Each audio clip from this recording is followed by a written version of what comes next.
Hi hello మీరు ఎప్పుడన్నా మామిడికాయ తురుము పచ్చడి ట్రై చేశారా? చేయకపోతే ఇలా చేయండి, టేస్ట్ చాలా బాగుంటుంది. నేనేమో 2 మామిడికాయలు తీసుకున్నాను.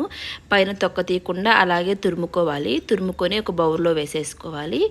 అది పులుపు ఎక్కువ ఉంటుంది కాబట్టి ఉప్పు కారం తగినట్టు వేసేసుకోండి.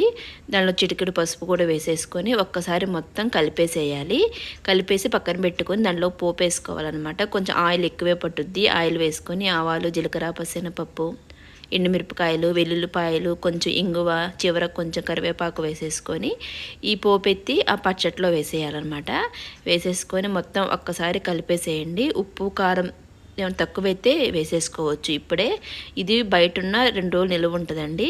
ఫ్రిడ్జ్లో పెట్టకపోయి 2 రోజులు నిలువ ఉంటుంది అనమాట. ఒక్కసారి ట్రై చేయండి. వేడివేడి అన్నంలో పచ్చడి వేసుకొని పైన నెయ్యి వేసేసుకొని తిన్నారంటే అదిరిపోద్ది అనమాట. కడుపు నిండుగా పచ్చడితోనే తినచ్చు, అంత టేస్ట్ బాగుంటుంది. ఒక్కసారి ఇలా ట్రై చేయండి.